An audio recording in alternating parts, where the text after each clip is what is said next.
কি বা সকামত আহিলা? আমাৰ যে পুনাতি পুনাতিৰ বিয়াৰ নিমন্ত্ৰণ জনাবলৈ আহিলোঁ। ভাল ভাল। ৰাতিপুৱাই বোলো বয়োজ্যেষ্ঠসকলৰ ভিতৰত বোলো আপোনাৰ ঘৰৰ পৰাই বোলো আৰম্ভ কৰোঁ। সেই বুলি আহিলোঁ। আপুনি চাগে ওচৰ চুবুৰীয়াৰ পৰা গম পাইছে চাগে? পাইছোঁ এই ৰাইজৰ মুখৰ পৰা শুনিছোঁ বাৰু। পিছে নবৌ নাই নেকি? নবৌ আছে, ৰ'বা মাতিছোঁ। হেৰা ঐ এইফালে আহাচোন। গৈছোঁ ৰ'ব। ৰঘুনাথ দেখোন। নবৌ ভালে আছেনে বাৰু? ভালে আছে দিয়ক। পিছে কিবা সকামত আহিলা? আমাৰ পুনাতিৰ বিয়াৰ নিমন্ত্ৰণ জনাবলৈ আহিলোঁ। শুনিছোঁ বাৰু। দুইজনে লাগি দিবগৈ লাগিব বিয়াতে।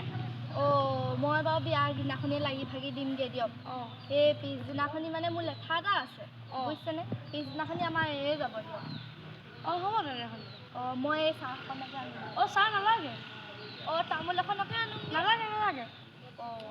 বাৰু। আৰু বয়োজ্যেষ্ঠসকলকো নিমন্ত্ৰণ জনাবলৈ আছে যে, সেইবাবে বোলো আপোনালোকৰ ঘৰতে ৰাতিপুৱাই প্ৰথমে নিমন্ত্ৰণ জনাই থৈ যাওঁ।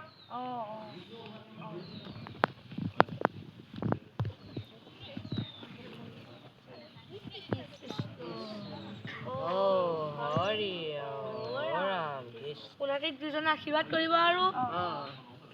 উঠা। চলি আছে আৰু। পিছে কি উলিয়াইছে বিয়াত? এই ঠাণ্ডা দিন যে, ভাত উলিয়ালে আকৌ চাউল মুঠি ঠাণ্ডা হৈ যাব পাৰে নহয়।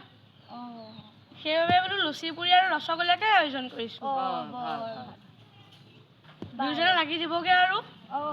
পিছে মই তাত যাওঁ দেই। ব'লক আপোনাকো জানিলা কৰি দিম। ব'লা। আমলখি কেইটা বৰ ডাঙৰ।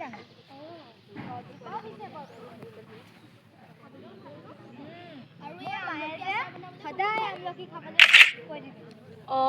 তহঁতি কি কৰিছ আকৌ? আমি আমলখি বুটলিছোঁ। আজিয়ে বুটলি দে আৰু। তেনেকৈ ক'লে যে? তহঁতৰ দাদাৰ বিয়াৰ ৰভাখন পাতিবৰ বাবে এই আমলখি গছজোপা কাটিব লাগিব। কথাটো বেয়া হ'ব। তহঁতি বুটলিয়ে ল এতিয়া, নহ'লে আকৌ এই কচ কটা মানুহখিনি আহিবই। হৈয়ে গ'ল বাৰু। হৈ গ'ল নেকি? হ'ব তেন্তে যা গৈ যা। ৰঘুনাথ আছেনে? তহঁতি আহিলি নি? আহিলোঁ। কোনজোপা গছ কাটিব লাগিব আপোনালোকে? এই আমলখি গছজোপাকে কাটিব লাগিব। এইজোপাই নেকি? এইজোপাটো বহুত পুৰণা গছ। উপায় নাই বিয়াৰ ৰভা দিবৰ বাবে কাটিব লাগিব যে। তহঁতি সুধা হাতে আহিলি যে? এই গছজোপা প্ৰথমতে চাই যাওঁ বুলি ভাবিলোঁ। এতিয়া কোঠাখন থৈ আহিলোঁ কোঠাখন লৈ আহি যা নহয়। যাওঁ দেই।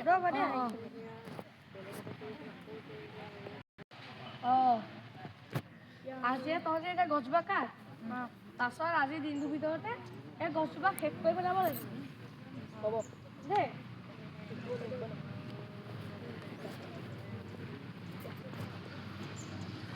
এফালে নেপেলাবি দেই। টিঙত পৰিব। তহঁতি সেইফালে পেলাবি দেই। সেইফালে নহ'লে গছতে পৰিবা। পৰিব চাবি দেই, পটককৈ পৰিব। বৰ গৰম হৈছে। বৰ গৰম দেই। পানী ৰহি পানী দুগিলাচ লৈ আছোন। বৰ গৰম পেলাব লাগিব নহয়।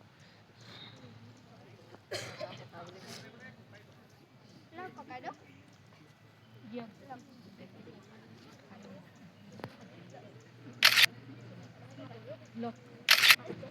আৰু খাব নেকি? আৰু নাই নালাগে হ'ব। নালাগে আমি কামতে ধৰোঁ আৰু। বহুত পুৰণি গছ। গছজোপা পৰিব, তই আঁতৰি দে। আৰু অলপ কাটিব লাগিব নেকি? কাট। গ'ল। গছজোপা ইয়াত পৰিলে বেয়া হ'ব নহয়। খৰিডোখৰলৈ লৈ যাওঁ বৈ। খৰিডোখৰতে কাটিবি।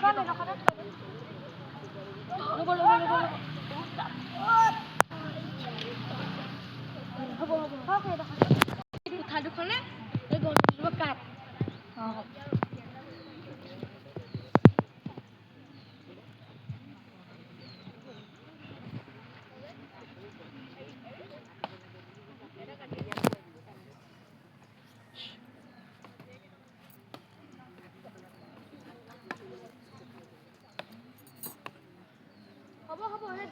সেই ডালকেইটা কাট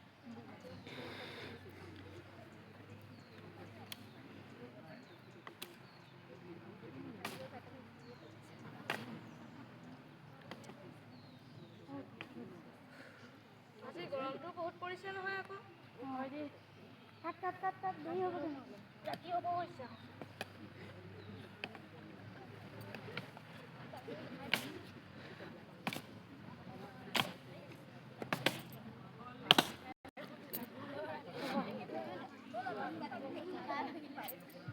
হ'ব দে তহঁতি না ঘৰ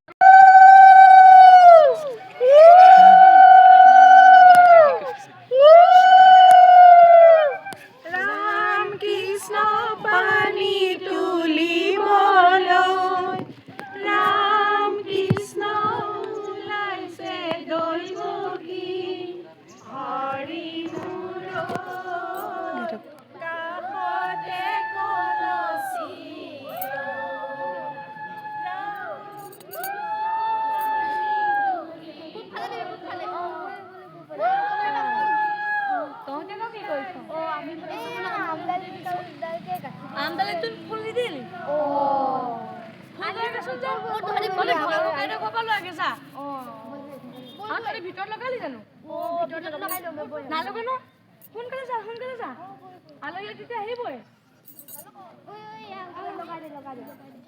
তহঁতে লগাই দে মাজত লগাইছো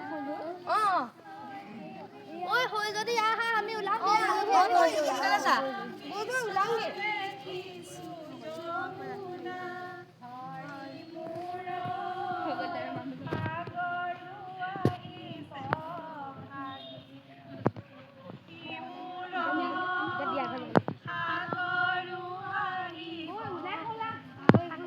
আমি আহিলো বৰ্তা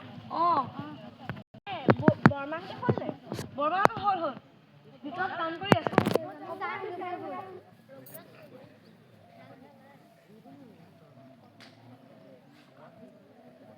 ৰঘুনাথ মই আহিলো আহিলি নি বচোন বাৰু তোৰ লগত দেৰি হ'ব চাগে কাম কৰি আছে চাগে হয় আহিলা আহিলো বৰ্তা আমি আহিলো বহ তোমালোক আহিলা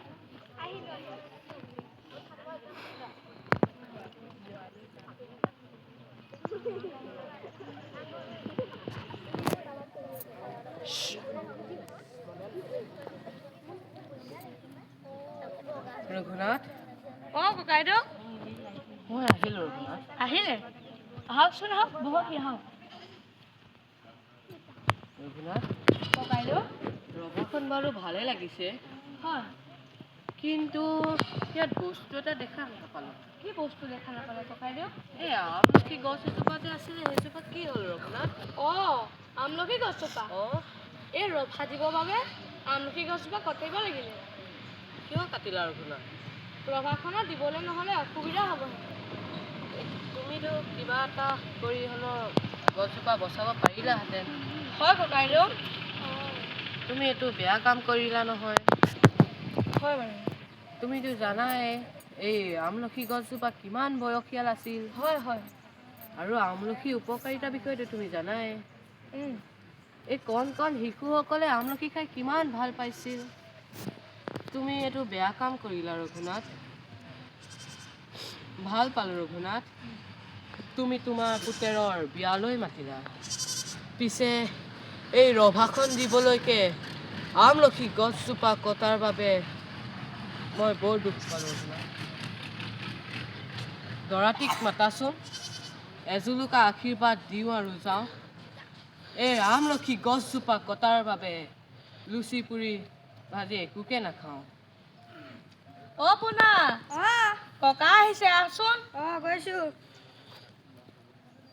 ককা আহিলে আহিলোঁ ককা সেৱাতে কৰ তোৰ মংগল পোনাই মই ইয়ালৈ আহি বৰ দুখে পালোঁ। কি দুখ ককা?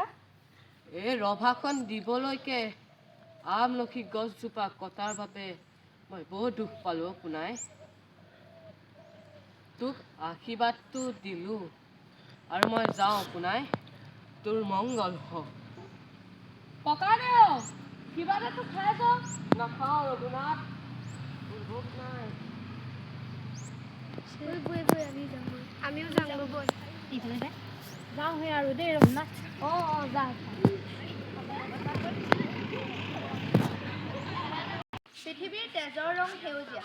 সেউজীয়াবোৰ ধ্বংস কৰি পৃথিৱীখনক ধুনীয়া নকৰিব। আপুনি মই গছপুলি ৰোপণ কৰাৰ অভ্যাস কৰি আহক পৃথিৱীখনৰ আপোন হ'বলৈ শিকোঁ। আহকচোন আমি প্ৰত্যেকে এদিন এটাকৈ গছপুলি ৰোৱাৰ প্ৰতিজ্ঞাবদ্ধ হওঁ। লগতে আপোন পৃথিৱীখনৰ আয়ুস বঢ়াওঁ। যদিহে পৃথিৱীখন সেউজীয়া কৰি ৰাখিব পাৰোঁ, তেতিয়াহে আমিবোৰ সেউজীয়া হৈ থাকিম। গছ থাকিলেহে মানুহ থাকিব। আহকচোন গছ ৰুই পৃথিৱীখন সেউজীয়া কৰোঁ।